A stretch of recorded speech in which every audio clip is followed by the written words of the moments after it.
Hello everybody and welcome back to the channel. If you're watching this video as I drop it on Christmas Day 2023, a Merry Christmas to you. I'm sure a great many of you are probably busy opening your own presents or doing other things, and you'll probably catch this video a little bit later. But a Merry Christmas to you all. I hope you've had a fantastic holiday. I'm wishing you the very best, and thank you for watching the channel. I wanted to drop this video on Christmas Day because I wanted to give you a sneak peek of something that I am opening on Christmas Day. It is the 1989 Batman and Batmobile from McFarlane Toys DC Multiverse line. Anyone who watches my channel will probably know I'm a huge 1989 Batman fan. I love that film. I love the Tim Burton films in particular. And I have a great love for Michael Keaton in this role. So for me, this is something I've wanted pretty much my entire life. And I'm absolutely thrilled to have this in my hands. This is absolutely phenomenal. Now, earlier in the year, I actually did a very similar review because I actually purchased the Flash version of the Batmobile, and I also purchased the 7-inch version of the Michael Keaton Batman from the Flash movie. A little bit of a cynical move there from McFarlane Toys because I think they probably knew this is the version that everyone wanted, and either about a month or 6 weeks later they announced that they were dropping this, which was kind of frustrating. And both versions of the vehicle, though, have been incredibly difficult to track down. I was fortunate to be able to actually get this for myself and paying a pretty penny to do it, but I really wanted this version of the vehicle because it's a little bit closer to the version that we see obviously in the 1989 film, and this particular version of the Michael Keaton figure, the costume, is the one that I really love. So to be honest, I probably bought this more for the figure than for the Batmobile, but there are some important differences between the two versions of the Batmobile, and I will dive into those shortly. So enough background there. I'm going to dive straight into this and give you my take on this release. So clearly this is a very long box. Obviously it has to be the whole length of the Batmobile because it does largely come in one piece, and as you can see it's over 22 inches long. Now the image they've used on the side panel and on the top of the box, as you can see here, is pretty cool. We actually have a glossy image of the Batman 1989 logo, which I think is fantastic. We have this fantastic image again, also glossy, actually a photo of the figure in front of the car. This looks really cool. I think this is really displayable, even though I often complain about the DC Multiverse line and how it uses these black borders and wastes a lot of space. They're doing the same thing here, but it just looks a lot more attractive. I guess maybe that's because part of the theme of the original promotional campaign for Batman was very much centered on the logo and the stark contrast between the black background and the yellow of the chest piece. It just seems to work really well here. This feels kind of consistent with the original film, so it works quite well with the DC Multiverse design layout. And if we flip it and look at the reverse side panel, I really love this. This is another glossy image. Actually, this is a photograph taken against the backdrop of, I guess, Gotham City, and it just looks really cool. I really like this. I think this is really displayable. This looks absolutely fantastic as a display piece in its own right. You can put this in a cabinet, you can put it on your shelf, and this is definitely going to draw the eye. This is really nicely done. This is definitely how I'm going to put mine on display when I have enough space one day. So let's start off by taking a look at the 7-inch scale 1989 Michael Keaton Batman figure. Unbelievably, we've only ever had one other version of this figure in the 7-inch scale, and that was from NECA many years ago, and that wasn't put on general release. It was part of a special promotional deal, and it's weird to me that we've never had another figure in this scale dedicated to this beloved film. Needless to say, this is long overdue, and thank you McFarlane Toys for having the initiative to actually put one out there, even though you've made it kind of tricky to get hold of it. But moving on, let's take a look at this head sculpt. Now, I have to say I've kind of got mixed feelings about this. this, I think the first thing that really jumps out here is where the head joins the neck, because obviously in the film we can see that's one piece. Famously, the Michael Keaton Batman couldn't really turn his neck. It wasn't, in fact, until I think Christian Bale that they had that that ability to do that in The Dark Knight. So straight away it looks a little bit off because it's separated, and so it doesn't look quite in proportion, which is interesting. The other thing I'd note here is that certainly around the eyes, this has a look of Michael Keaton. I'm not sure about the chin and the proportions of the face there. In fact, sometimes when I'm looking at this, it could pass easily for Val Kilmer.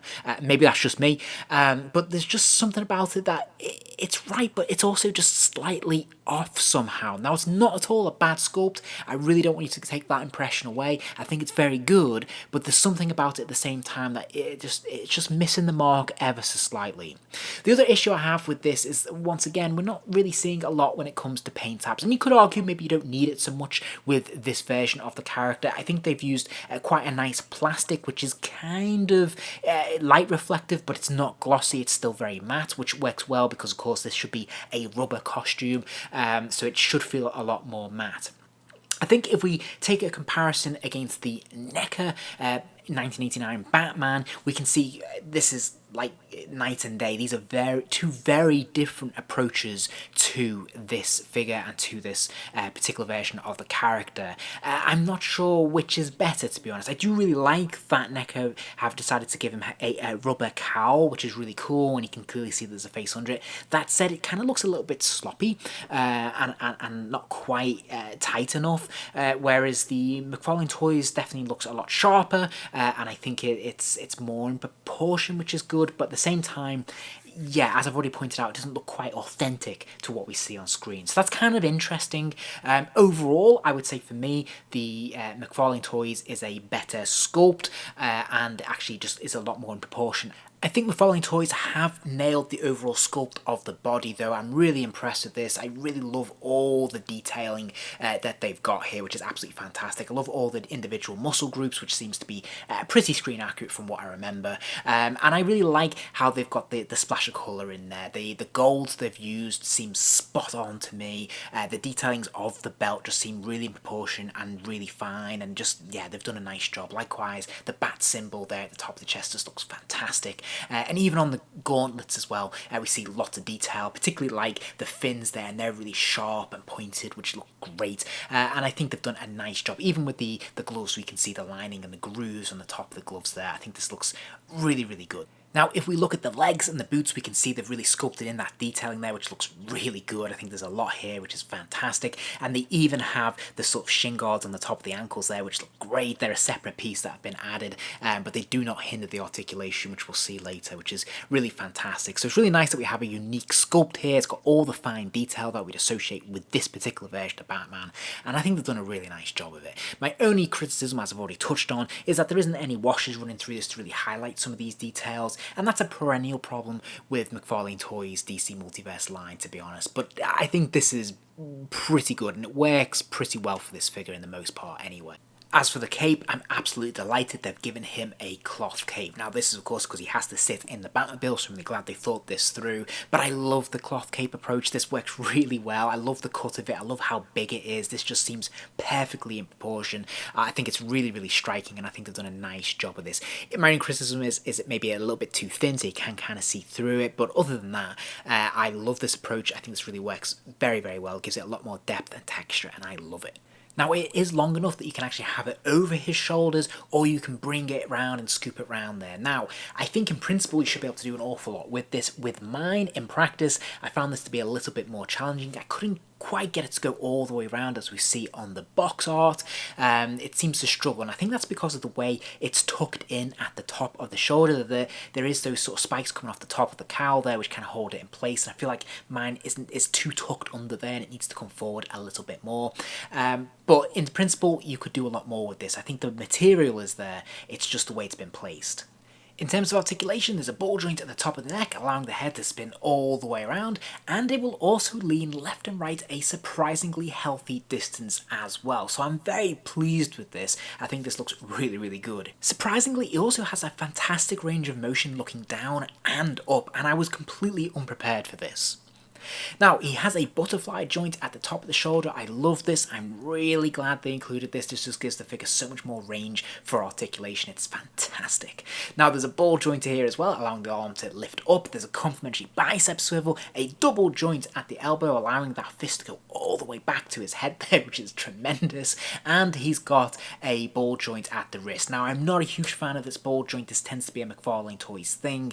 It tends to look a little bit odd, and it doesn't work particularly well, but he can spin his hand all the way around, and he can hinge it forwards and backwards as well. He also has articulation in the top of his chest, which is fantastic. So he's got a ball joint there that will allow him to move from side to side, lean left and right. There's also another ball joint at the waist that has the same movement, allowing him to move right side to side and lean left and right. So you can actually get a huge range of motion out of these two joints, which means he can also bend forwards a good distance, but he can look all the way back as well, which is absolutely fantastic.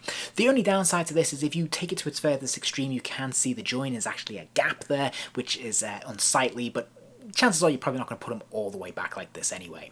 Now, he does have ball joints in the hips, allowing the legs to kick out to the side. They'll kick forwards and they'll go back. There's another double joint at the knee, allowing that lower leg to kick all the way back there. And then we have that ball joint, which is nicely hidden by the shin guard, that will allow the foot to move from side to side, but also hinge forwards and backwards. Now, usually I'm not a big fan of this joint, but here it's well hidden and it works quite well. He does also have toe articulation. Mine's a bit stiff, but it will bend as well. In terms of accessories, I'm afraid you get a whole lot of nothing. You just get the standard display stand, which he can peg into, which is a real shame. There's no alternative hands, there's no batarang, there's no grapple gun, which is really disappointing. Such little details that would have really enhanced this figure. Overall then, I'm going to give this figure a fantastic 4 stars. I did debate in my mind whether to give it 5, but I feel like there's a couple of things that's just holding it back. A lack of accessories is one, but more importantly, I think it's to do with just the slightly off thing with the likeness that I touched on earlier, and the sort of lack of paint apps as well, which is slightly disappointing. But other than that, this is a really great figure, fantastic range of articulation, the sculpting is phenomenal, and I think they've done a really nice job with it all in all. Well, the car is the star, as they say, so it's time to take a look at the Batmobile. Now, it does come mostly in one piece, but the fins are separate, so you just take those and snap them into place nice and easily. And once they fit into place, they're nice and snug, and for the most part, pretty seamless too. I don't think you can really see the join, which is fantastic.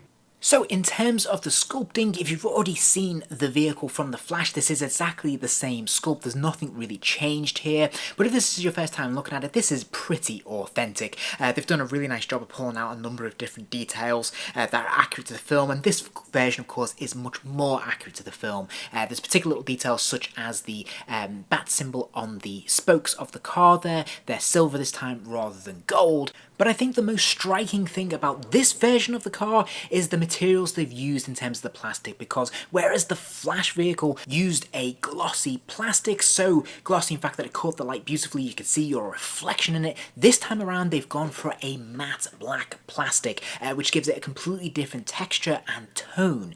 Now, it's entirely up to you in terms of what is your preference. I don't think that one is better than the other. Having owned both, I actually like both approaches, funnily enough. For me, I tend to think of the 1989 Batmobile as being quite light reflective, quite glossy, so I think I'd probably veer towards the glossy plastic that the Flash uses, but this matte black is really nicely done as well. Now, one thing that I do feel is definitely improved over the Flash version of this vehicle is the hood, the roof mechanism, because with the Flash vehicle, if you remember, that was actually a slightly off colour. It was a sort of grey versus the black of the rest of the vehicle, and it was always very distracting and I couldn't quite get my head around it. I've seen the Flash, but the Batmobile doesn't feature that heavily in it, so it's hard to know whether that's a screen accuracy thing or whether it's just a cock-up, really. When it comes to producing the vehicle. I'm really not sure, but here the colouring is consistent all through the vehicle, which just looks a lot better to my eyes. I think that's a significant improvement. Other than that, the details are all pretty much the same. They have the same rubber tyres. Of course, they move, so the vehicle can move forwards and backwards, which is fantastic. It's got lots of little details that are drawn out from the original vehicle, which is great. I still have the same gripes as I had last time. I still feel they could have done more with this. One of the things I picked up on last time is the fact that there's no lights at the headlamps. That's something they could have put in there. That could have been battery operated. I don't think that's a huge extra piece that, you know, would have justified the price tag. So real disappointing we didn't get that opportunity. Likewise, the fact that we have the guns at the front of the vehicle, even as far back as the Kenner toys way back when in 1989 and the 1990s, yeah, they had functionality where those guns could lift up and you could actually see the guns underneath, or they'd fire rockets or whatever. I'm not saying I want them to fire rockets, but it would have been nice if they could have lifted up or turned around and we could have actually had the guns underneath. Again, I don't think that's a huge ask here considering the price point, which is a shame that we didn't get that. So there's still little gripes, but they're pretty much exactly the same as I felt with the Flash, really. This is still a nice vehicle all in all. It does, of course, have the mechanism on the top of the bonnet there. If you press that down, it does release the hood, which is great. You can pull that forward, and of course, you can sit your Batman inside. And inside, there's some nice details in there as well. We can see the various buttons on display and the dashboard, and you have his steering wheel as well, which oddly is fixed. It doesn't move. It's not a deal breaker, but it just strikes me as being a little bit odd.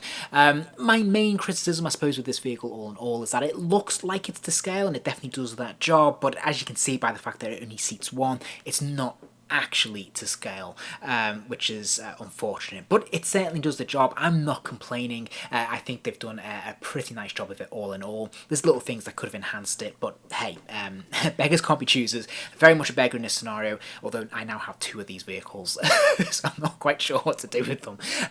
But all in all, I have to say between the two versions, this is probably my preference. I think this is probably the better vehicle, and I think it's certainly coming with the 1989 Batman, that really pushes it over the top, and this is probably the preferred version for myself personally.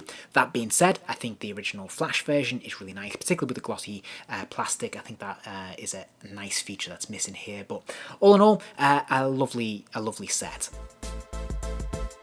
If you enjoyed this video, please do give it a like, and remember to subscribe as there'll be plenty more videos soon.